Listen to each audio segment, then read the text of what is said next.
किसान बहुत ज़ोरों शोरों की तैयारी में है मुजफ्फरनगर के लिए। हल्के में मत लियो इसे, ये तो बहुत युद्ध स्तर की पंचायत होने जा रही है।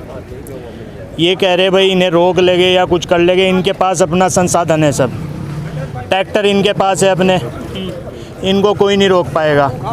बाकी मीडिया तो बिकी हुई है, उस पर तो बंदूक का पहरा है, वो तो अपने हिसाब से दिखाएगी, मोदी की बातें ही दिखाएगी मीडिया। जो पंचायत होने जा रही है, क्या असर पड़ेगा किसान आंदोलन पे सिर्फ पंचायत का? पंचायत का तो किसानों पे बड़ा असर पड़ेगा। ये तो पूरे युद्ध स्तर की पंचायत है, यहाँ पे नहीं पूरे वर्ल्ड में इसका असर पड़ेगा। ये मोदी भी देखेंगे, ये तो बहुत बड़ी पंचायत होने जा रही मुजफ्फरनगर के अंदर। इतनी बड़ी पंचायत के मुजफ्फरनगर में ट्रैक्टर भी नहीं आ पाएंगे, इतनी बड़ी पंचायत होने जा रही है। मीडिया को भी पता लगेगा, जो ये चमचे है, योगी है, सबको पता लगेगा इसमें।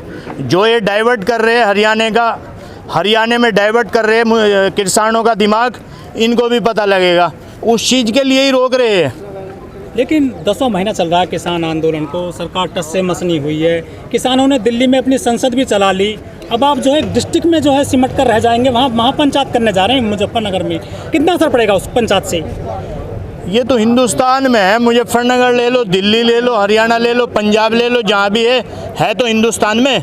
वो तो आपको भी पता है, डिस्ट्रिक्ट नहीं है, वो तो हाई लेवल की है, युद्ध स्तर की पंचायत होने जा रही है। जब अब से कह रहे तुम वो रोकेंगे इस चीज़ को, जब अब से डरने लगी गवर्नमेंट, आगे क्या करेगी? अच्छा, मतलब ये सरकार डर रही है, और डर रही है सरकार अभी। ये तो युद्ध स्तर की पंचायत हो रही है, बहुत बड़ी पंचायत है, इसमें तो डरेगी गवर्नमेंट भी, डर रही है गवर्नमेंट, उसको मैसेज जाएगा।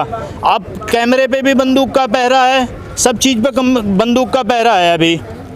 तो ये जो चुनाव आ रहे हैं उत्तर प्रदेश में, उत्तराखंड में, कुछ बदलाव आएगा इस पंचायत के बाद में? बहुत बड़ा बदलाव आएगा, कुछ नहीं, बहुत बड़ा बदलाव आएगा इसमें। अच्छा, योगी को पता लगेगा भाई क्या इसमें समीकरण इसी से बदलेंगे, 5 तारीख के जो होएगा इससे ही समीकरण बदलेंगे भाई।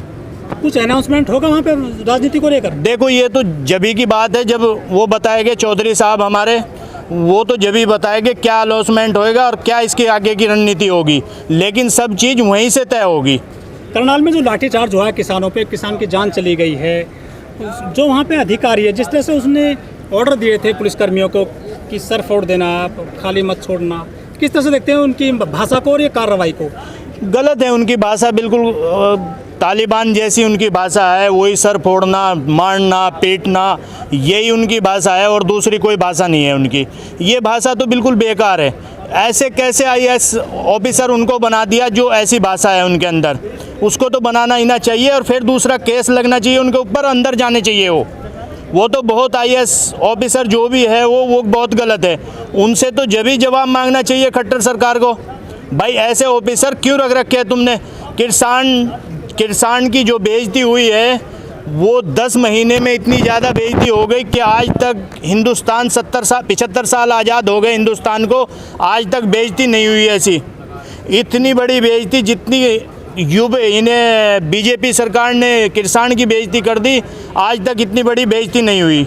लेकिन इन्हीं किसानों ने सरकार को बहुत मोटा वोट दिया था, इनके चुने गए थे सभी। ये आज ये किसान कह रहे हैं कि हमसे गलती हो गई।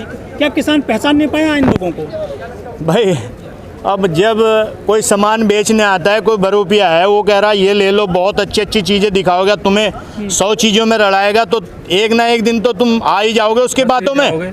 वैसे ये तो ढोंगी बाबा है सब, बोला डो हम उठाएंगे और चल देंगे, देश को बिकने नहीं देंगे हम, सारे देश को ये बेच रहा है मोदी। यूँ कह रहे डो हम अपना झोला उठाएंगे चल देंगे, ये तो झोला उठाएगा, अपना माल भरेगा और चल देगा, निकल लेगा यहाँ से। लेकिन बहुत सारे युवा कहते हैं, जैसे कि आपकी उम्र के, कि देश आज मजबूत हाथों में है, बहुत मोदी जी बहुत मजबूत प्रधानमंत्री हैं, आप उन पर ऐसा आरोप लगा रहे हैं कि देश बेच रहे हैं वो। ये तो आप देख लो मीडिया वालों, आपको नहीं पता? हर चीज़ बिक रही है, हर चीज़ प्राइवेट में जा रही है, कुछ थोड़ा बहुत बच रहा होगा मामला वो भी बेच के चले गए वो अब जा। हर चीज़ बिक रही है आज के टाइम पे, बताओ क्या नहीं बिक रही है? लेकिन तुम्हारे ऊपर भी बंदूक का बढ़िया पहरा है। ये तो मतलब बहुत दिनों से बेच रहे थे ऐसी कंपनियों को, लेकिन किसानों पे जब बात आई तो वो अपनी विरोध करने लग गया। पहले से क्यों नहीं किसान जागे थे? किसान तो जागा हुआ, जब किसी पे ऊपर आएगी जभी तो वो जागेगा। अब किसानों के ऊपर कोई भी अगर कोई भी पार्टी इनके विरोध में बोल रही है, सब एजेंसियां उसके पीछे छोड़ देती है।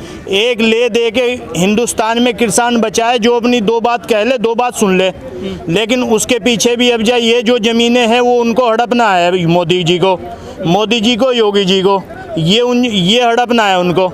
तो इसलिए अब किसानों के पीछे भी पड़ गए। ये भाई इनकी ज़मीनें हैं, इनका अधिकार छीनो, तुम जो ये स्वतंत्र है इनका अधिकार सब छीनो।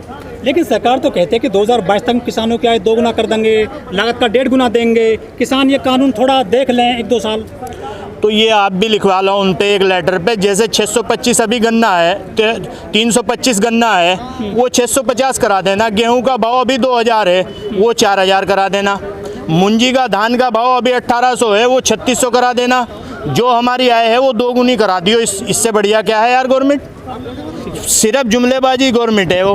भारत एक लोकतांत्रिक देश है, और अगर भारत जैसे लोकतांत्रिक देश में लोगों के आवागमन पर बंदिशें लगाई जाएं, तो इससे बड़ी दुर्भाग्य की बात या शर्म की बात मुझे नहीं लगता इससे ज़्यादा होगी, क्योंकि आपके पास अधिकार है, you have the right to move freely all over the country. जो किसान है वो कहते हैं कि किसी को भी वोट दे देना आप, लेकिन इस बीजेपी को वोट मत देना। ये तो आप सीधे सीधे अटैक कर रहे हैं भाजपा पर। हमने भाजपा पर अटैक कर रहे हैं मतलब बीजेपी को वोट नहीं देना, शायद इसलिए कह रहे हैं कि उन्हें पता है कि उनके लिए काले कानून ला दिए गए हैं, और ये उनकी रोटी पर, उनकी लाइवलीहुड पर, उनके सर्वाइवल पर अटैक है। हाँ, जो योगी की मुख्यमंत्री हैं उत्तर प्रदेश के, वो कहते हैं कि यूपी खुशहाल 4 साल बेमिसाल स्मार्ट प्रदेश बन गया है। इस पर क्या कहना है आपका? बिल्कुल स्मार्ट बन गया है, बिल्कुल स्मार्ट बन गया है, बिल्कुल I agree with this point. लेकिन वो जो आपकी स्मार्टनेस है या जो आप लोगों को कह रहे हैं, वो एम्प्लॉयमेंट जो है वो आसपास दिखाइए, लोगों को पता चलना चाहिए कि इतनी नौकरियां मिली हैं। Government must issue a list कि हमने इस पर्टिकुलर गांव में इतने बच्चों को रोज़गार दे दिया है। अगर उन्होंने किया है तो उनके पास लिस्ट ज़रूर होगी, आप इशू करिए वो लिस्ट, हमें पता चले, हर भारत के हर नागरिक को पता चलना चाहिए कि यूपी एक स्मार्ट स्टेट है। 5 सितंबर को बड़ी महापंचायत होने जा रही है, कितने लोग पहुंचेंगे महापंचायत में करीब? आई एम एक्सपेक्टिंग कम से कम 15-20 लाख लोग तो कम से कम पहुंचेंगे। उर्मिला जी, आपने अभी बोला है कि बीजेपी को वोट नहीं देना है। जो अभी आपने सरकार बनाई थी वो नरेंद्र मोदी ने सरकार बनाई थी, ना कि बीजेपी ने सरकार बनाई थी, और आप बीजेपी का विरोध कर रहे हैं, नरेंद्र मोदी का विरोध कर रहे हैं। सर एक्चुअली मैं ये नहीं कह रही हूँ कि नरेंद्र मोदी जी जो है, we are living in a democratic country, तो जिस पार्टी के पास मेजोरिटी होता है वो अपने में से नेता चुनता है। मेजोरिटी नहीं थी, जब मोदी जी आए, मोदी जगह जगह घूमे, मोदी जी ने वोट मांगा, तो मोदी जी की ड्यूटी है। मोदी गवर्नमेंट है ना कि बीजेपी गवर्नमेंट? हाँ, तो फिर आपका सवाल का जवाब तो हमने खुद दे दिया कि हमने बीजेपी नहीं चुना, हमने तो मोदी गवर्नमेंट चुना है। जब हमने मोदी गवर्नमेंट ही चुना है, आपने क्वेश्चन पुट किया, आपने हमें क्वेश्चन पुट किया, आप खुद कह रहे हैं कि हम लोगों ने मोदी गवर्नमेंट चुना है। मोदी गवर्नमेंट का है बीजेपी का? विरोध हर उस काले कानून का है जो हमारे अगेंस्ट बनाया गया है। अगर लोगों को नहीं चाहिए तो ज़बरदस्ती नहीं की जा सकती, और किसी पर भी नहीं होनी चाहिए। आप हरियाणा से आती हैं, हरियाणा में क्यों स्थिति ऐसी बन जाती है कि किसान पुलिस दोनों आपस में टकराव की स्थिति आ जाती है, टकरा जाते हैं? देखिए, यहाँ जो करनाल का केस हुआ है, वहाँ पुलिस के साथ जो जो आप टकराव की बात कर रहे हैं, वो फार्मर्स की नहीं हुई, वो पीसफुली प्रोटेस्ट कर रहे थे। And according to article 19 we have the right to protest peacefully, और वो वही कर रहे हैं। अगर वो कर रहे हैं तो कॉन्स्टिट्यूशन ने अधिकार दिया है हमें कि हम कर सकते हैं। पुलिस ने जिस तरह से एसडीएम ने इशू किया है ऑर्डर कि सर फोड़ो, ये अनडेमोक्रेटिक है। उसका जवाब लेना चाहिए, उसका जवाब ही must be answerable and accountable to the people, जिनकी सेवा के लिए वो लोग आए हैं चुनकर। क्यों नहीं आके वो आंसर करते? वो हमारे लिए आए हैं, यूपीएससी क्रैक करके, वो फार्मर्स का हेड क्रैक करने नहीं आए हैं। सिंपल। तो डीएम के लिए, एसडीएम के लिए क्या कहोगे? लोग कह रहे हैं कि उन्हें निलंबित देना चाहिए। मिस्टर सिन्हा को तो पहले ह्यूमैनिटी बेसिस पर खुद ही अपने आप जो पद था उनके पास या वॉटेवर ही जो उन्होंने किया उसके लिए खुद गिल्टी फील करके उन्हें वो छोड़ देना चाहिए। तो माफ़ी तो मांग ली ना? सर, किसी इंसान की लाइफ जो चली गई है उसके लिए रिस्पॉन्सिबिलिटी, उसके लिए माफ़ी मांगना आपको लगता है कि इज़ इट इनफ? एक बच्चे की जो आई साइट चली गई है 50% पार्शली, इज़ इट इनफ? आपके सॉरी कहने से क्या वो आई साइट या उस बच्चे की, उस इंसान की जान वापस आ जाएगी? ये सवाल अपने आप से पूछें।